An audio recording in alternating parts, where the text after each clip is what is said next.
मकर राशीचे लोक म्हणजे नात्यांची साखळी जपणारे, प्रेमात एकनिष्ठ आणि कुटुंबासाठी स्वतःला वाहून घेणारे.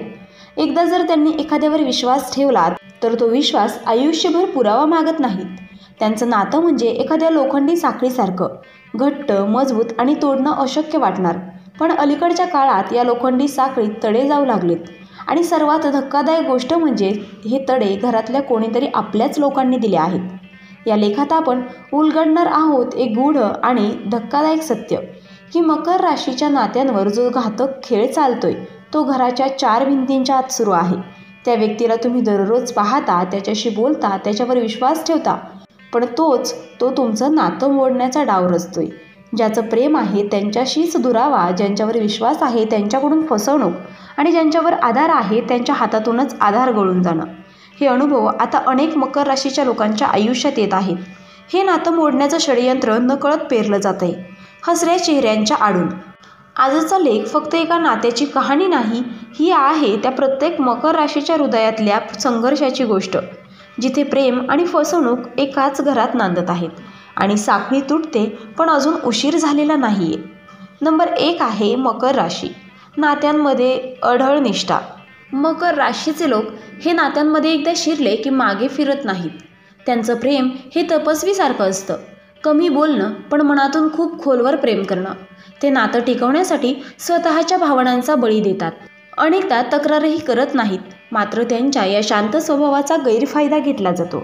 घरातले काही जण त्यांच्या हळव्या भावना समजून न घेता त्यांचं नातं तोडण्याचा हळूहळू षडयंत्र रचतात. पण मकर राशीच्या मनात चाललेलं युद्ध मात्र कोणीच पाहत नाही. नंबर 2 आहे घराचं गूढ. तो एक जो गुपचूप खेळ खेळतोय. तो व्यक्ती घरातलाच असतो. कधी सासू असेल, कधी नणंद, कधी भाऊ, तर कधी लहानसा मेंबर. बाहेरून तो खूप प्रेमळ, मदत करणारा, तुमच्या पाठीशी उभा असतो, पण खरं तर त्याची नजर तुमच्या नात्यावर असते.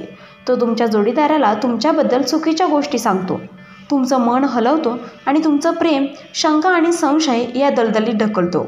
हा खेळ इतका गुपचूप असतो की सुरुवातीला तुम्हाला काहीच कळत नाही, पण हळूहळू नात्यांची साखळी कमकुवत होऊ लागते. नंबर 3 आहे हे सगळं का घडतं. शनी आणि राहूचं घरातलं गुपित. 2025मध्ये मकर राशीच्या पत्रिकेत शनी आणि राहूचे संयोग काही राशीस्थानी अतिप्रभावी आहेत.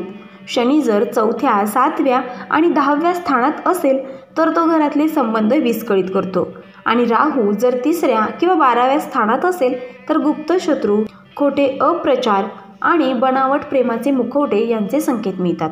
हे ग्रह घरातल्या व्यक्तींच्या मनात संशयाचे बीज पेरतात आणि जे मकर राशीच्या फाट्यावर मारतात ते अधिकच धारदार बनतात.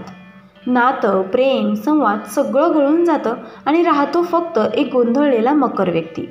नंबर 4 आहे लक्षणं. ही संकेत आहेत की कोणी तुमच्या नात्यावर कुरघोडी करते.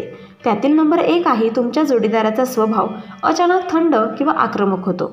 नंबर 2 आहे संवाद कमी होतो आणि गप्पा रंगण्याऐवजी वाद सुरू होतात. नंबर 3 आहे घरात एक व्यक्ती नेहमी तुमच्यावर तक्रार करते, ते असो किंवा नसोत. नंबर 4 आहे तुम्ही काहीही चांगलं केलं तरी त्याचं महत्त्व कमीच लेखलं जातं. नंबर 5 आहे छोट्या गोष्टींच्या भांडणात आक्रोशात किंवा शांततेत बदल होतो. नंबर 6 आहे तुमचं नातं मागं गेल्यासारखे वाटतं, जणू सुरुवातीचं प्रेम हरवलेलं. नंबर 7 आहे आणि सर्वात महत्त्वाचं, तुम्हाला जाणवतं की कोणीतरी आहे जो सतत आपल्याला दूर लावतोय. आता नंबर 5 पाहूयात. तो कोण असू शकतो. कधीकधी तो फक्त एक माणूस नसतो, तर तो एक विचार असतो, एक भावना असते जी कोणीतरी पेरली असते. सासूबाई जर सतत तुमच्यावर कुरबुरी करत असतील, नणंद जर तुमच्या जोडीदाराशी गुपचूप बोलून तुमच्याबद्दल मजेदार गोष्टी सांगत असेल, एखादा भाऊ जर जोडीदारावर तुमचं वाईट चित्र उभं करत असेल, किंवा कोणीतरी तुमच्या घरात सतत तुमच्यावरून तुलना करत असेल, तर समजा तोच आहे. अशी व्यक्ती आपल्या आसपास असतात, पण त्यांच्या कृतींचा अर्थ फक्त संयमी मनच समजू शकतं. आणि मकर राशीचं मन हे खूप खोल असतं, पण कधीकधी ती शांतता विनाशालाही निमंत्रण ठरते. नंबर 6 आहे नातं वाचवण्यासाठी काय कराल. नातं तुटण्यापासून वाचवायचं असेल तर प्रथम शत्रूचं नाव ओळखा, पण आरडाओरड न करता. जोडीदाराशी सहज पण स्पष्ट संवाद साधा. कुणी तुमच्यावर वाईट बोलतंय असं वाटलं तर लगेच विश्वास ठेवू नका. सत्य उघड होण्यासाठी वेळ द्या. गुपचूपपणे परिस्थिती नियंत्रणात घ्या, पण धैर्य गमावू नका. मानसिक, आध्यात्मिक आणि भावनिक उपाय एकत्र वापरा. तीच शस्त्र आहे या गुप्त युद्धात. मुलांसमोर कधीही भांडण टाळा, कारण त्यांना दोघांचं प्रेम हवं असतं. नातं वाचवण्यासाठी कधीकधी मौन हेही उत्तर असतं. नंबर 7 आहे आध्यात्मिक उपाय. घरातल्या नात्यांतून गूढतेचं निवारण. घरात रोज गोमूत्र, गूळ आणि जास्वंदीच्या फुलाचा धूप द्या. शिवलिंगावर पांढऱ्या फुलांचा नैवेद्य चढवा, विशेषतः सोमवारी. घराच्या ईशान्य दिशेला पंचमुखी हनुमानाची मूर्ती ठेवा आणि प्रत्येक शनिवारी काळे तीळ आणि तेलाचं दान करा. रात्री झोपताना तुमच्या खोलीत कापूर जाळा, ते गुप्त नकारात्मकता नष्ट करतं. आता काही विशेष संकेत पाहूयात. मकर राशीच्या आयुष्यात काही गोष्टी घडायला लागल्या तर त्या फक्त योगायोग नसतात, तर त्या सावधानतेचे इशारे असतात. नंबर 1 आहे जोडीदार अचानक तुम्हाला दोषी ठरवू लागतो, जिथे पूर्वी त्याला तसं वाटत नव्हतं. नंबर 2 आहे घरात एखादी व्यक्ती नेहमी तुमच्या बोलण्याचं विपरीत अर्थ काढते आणि इतरांपुढे वेगळंच चित्र रंगवते. नंबर 3 आहे तुमचं प्रेम, काळजी आणि संवाद जोडीदाराला डाव वाटतो आणि तो तुमच्यावरच संशय घेतो. नंबर 4 आहे घरात गूढ तणाव, शांतता किंवा दबाव असतो, पण कोणीही स्पष्टपणे काही बोलत नाही. नंबर 5 आहे तुम्हाला नेहमी असं वाटतं की काहीतरी बरोबर नाही, पण तुमचं मन ते उघड सांगत नाही. नंबर 6 आहे शारीरिक आजार, झोपेचा त्रास, डोकेदुखी, थकवा. हेही मानसिक जडत्वाचं संकेत असू शकतात. नंबर 7 आहे घरातले आरसे, घड्याळं, देवघर किंवा फर्निचरही अचानक खराब होणं. ही ऊर्जेतली खंडाची चिन्ह असू शकतात. मकर राशीच्या मनाला आधीच जाणवत असतं, फक्त ते दुर्लक्षित करत असतात. आता विशेष काळजी. या काळात मकर राशीने विशेष भावनिक आणि आध्यात्मिक संरक्षण आवश्यक आहे. त्यातील नंबर 1 आहे स्वतःच्या मनाकडे लक्ष द्या. जे तुम्हाला आतून खोटं वाटतं त्यावर लगेच विश्वास ठेवू नका. नंबर 2 आहे कुणी तुमचं नातं तोडायचा प्रयत्न करतंय हे समजल्यावर लगेच भिडू नका. तुम्ही शहाणपणाने उत्तर द्या. नंबर 3 आहे घरातल्या प्रत्येक संवादाचा ऑब्झर्व्हर बना, खेळाडू नाही. नंबर 4 आहे शक्यतो तुमचं खाजगी जीवन घरातल्या इतरांपासून अलिप्त ठेवा. गुप्तता हीच शक्ती.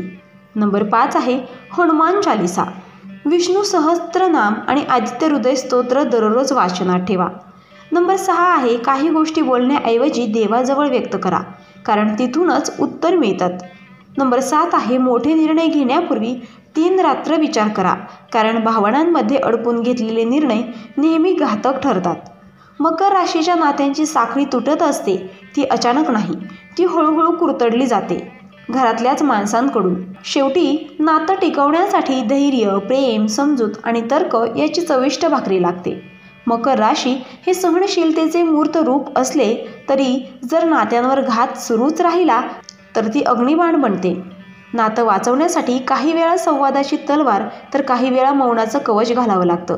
ज्यांच्यावर प्रेम आहे त्यांनाच वाचवावं लागतं, कधी त्यांच्या हातूनच झालेल्या चुकीपासूनही. आणि घरातला तो जर नातं तोडतोय तर त्याला दोष देण्याऐवजी त्याच्या हेतूचं सत्य समजून त्याचा प्रभाव निष्प्रभ करा. तुम्ही मकर राशीचे आहात, स्थिर पण असामान्य. तुमचं नातं फक्त प्रेमाने जिंकता येईल, पण शहाणपणाने ते टिकवताही येईल. तर मित्रांनो, व्हिडिओ आवडला असेल तर व्हिडिओला लाईक करा, चॅनेलला सबस्क्राईब करा आणि आजचा व्हिडिओ शेवटपर्यंत पाहिल्याबद्दल धन्यवाद. श्री स्वामी समर्थ.